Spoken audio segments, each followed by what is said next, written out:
Hi, today I would like to introduce you the new firmware 4.1.50 that comes with the iSeries NVR. It brings amazingly new things. The following video I will show and demonstrate you how it works. The function highlights that comes with this new NVR is the AES stream encryption, the connection between NVRs, customizable live view layout, configurable local live view permissions, compatible with the GROM without using any plugins, and we can connect another PoE switch to the PoE output of the NVR. Starting with the stream encryption, from now on it protects all outbound video streams by encryption key. Even when we do a backup or we export some video, this will be encrypted. Encryption key is synchronized with the Hikvision Connect service verification code. It supports by IVMS 4200, Internet Explorer web browser, and the VS Player. Now I would like to show you how to set your encryption key by using your local GUI of the NVR. Therefore, we need to go to the system. We choose maintenance. After this, we can scroll all the way down to system service. We choose stream encryption, and here we can find the selection to enable the stream encryption and also the location to set the key for this. After this, we can press apply to enable the stream encryption. Another way to set the stream encryption is using the Internet Explorer web browser. We go to the configuration, we go to the security settings, and here we can find the option to enable the stream encryption. Also here we can set the key and press save.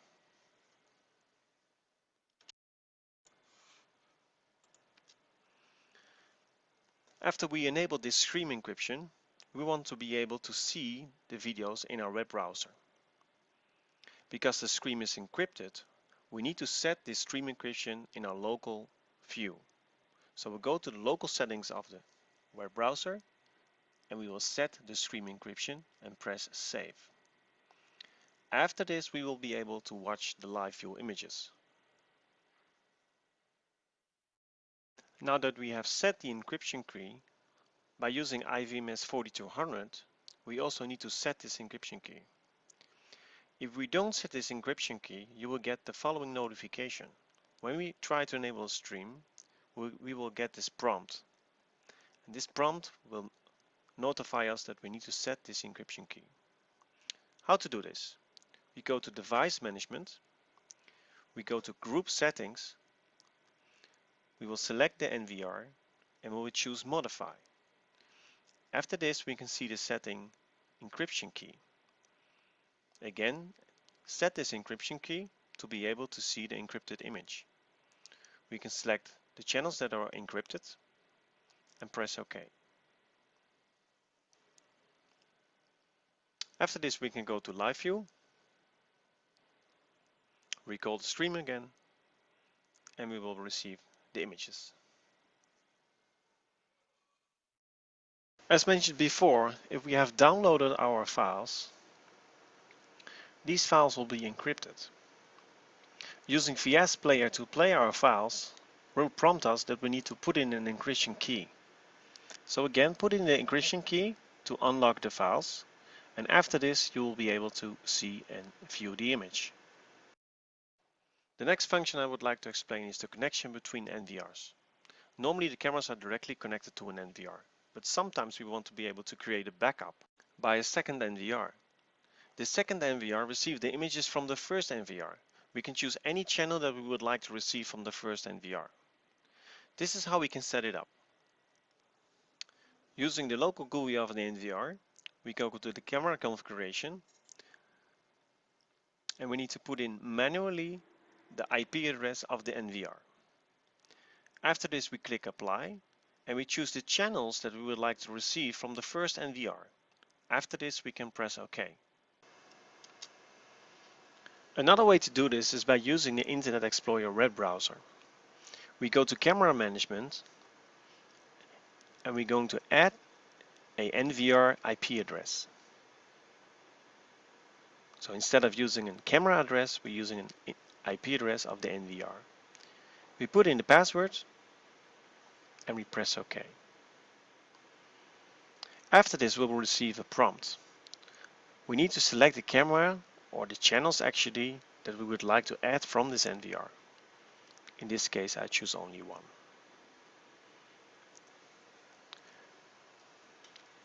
As you can see, we're connected now, so now we're receiving the channel from the first NVR. Remember that we can only receive the image from the first NVR. Alarm settings will not be transported. Next topic is the customizable live view layout. This is really important when we use cameras that are not using the normal aspect ratio, like a panel view camera or a fisheye camera. They're using a different aspect ratio. So to be able to see this image correctly on the NVR GUI, we can change and customize this view. Therefore we go to the view settings, press the configuration icon, press plus to add a window division. We can give it any window division name that we like. In this case I choose spanner view.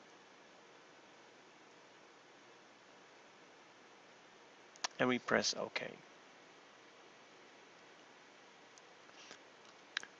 Now we can select our window division and create a joint division that we like from any channels that we choose.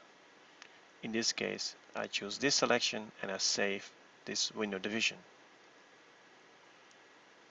After this I can select the channels that I would like to add to this window division and press save. Another thing I would like to do, I want to have this as my default window division.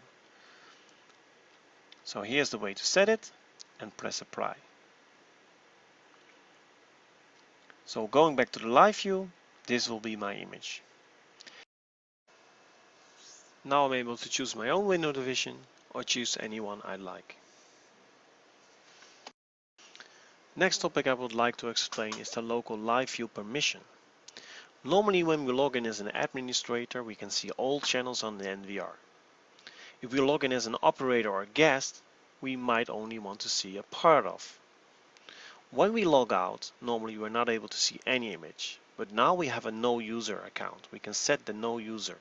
So when we log out, we still are able to see some of the images that we selected. How to configure this? We go into the configuration settings of the NVR.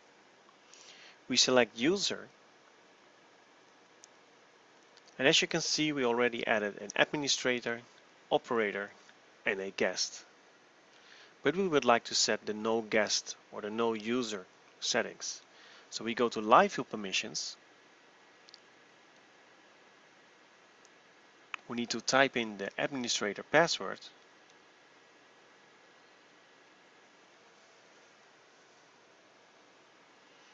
And after we have set this password, we are able to choose the channels for this lock screen. In this case, I will only choose camera number 1. And we need to be aware of that all the channels that we will select here will be visible for all users. So that's why also we will get this prompt and we need to accept it. After this we can set the operator, guest or administration live view permissions. We go to the camera configuration, select local live view. And as you can see, by default the D1 that is selected on the live view permission for the log view is already selected. For the guest it's the same. We go to the camera configuration, local live view, and we can add some cameras if we would like. After this we can click OK or apply and go to the live view. So what happens when we log out to the system? We will only be able to see one camera, in this case D1 camera that I selected. The other cameras, as you can see, has no permission. What also comes with this new NVR is the none plugin. Chrome, for example, we can use to configure our NVR. We can watch live video up to 1080p, or we can play back 1 to 4 channels using the substream. When we're opening the web browser, as you can see, we don't have to install any plugins. We can immediately start by typing the credentials and the password that we need to log in, and after this we can open the page. The maximum resolution that the Chrome web browser supports is 1080p. So remember this, if we choose more channels, we need to use the substream to be able to see the image. For playback this is the same. Going back to the playback settings, we can select the camera, press play, and choose any function that we like. Going to the configuration page, all the configurations from the cameras are selectable and adjustable by using the Chrome browser.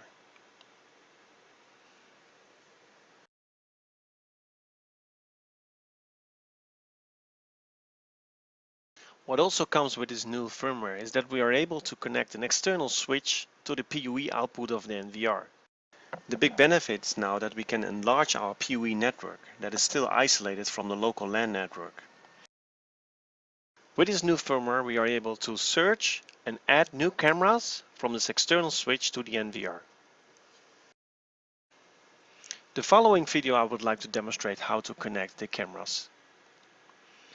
We choose the PoE output of the NVR and connect it to the external switch. This PoE switch we connect to the following cameras. In this case I connect 2 cameras, but it can be more.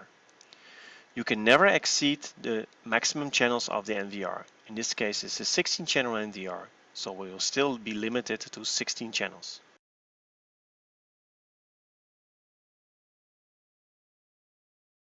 Now that we have set up all the cameras, we are ready to go to the configuration. We are opening the configuration page of the NVR.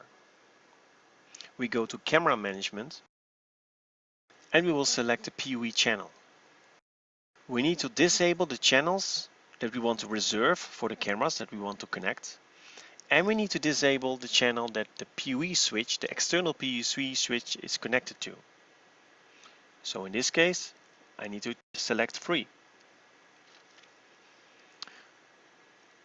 When I search for cameras in my network, we will find the cameras using the subnet of the PoE output. Remember that the camera needs to be on the DHCP setting for this.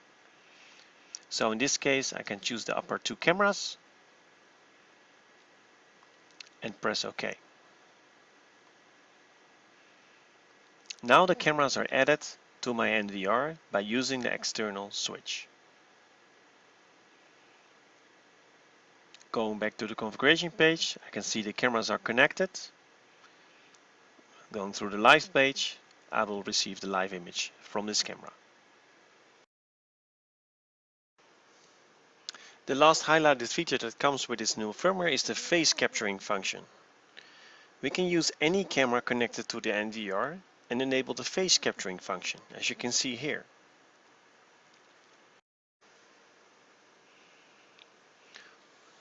We can play back by selecting the picture directly, and this will give us a short clip of a person walking by. Another way to search back is go back to playback, select the camera that we would like to use, select custom search on the button,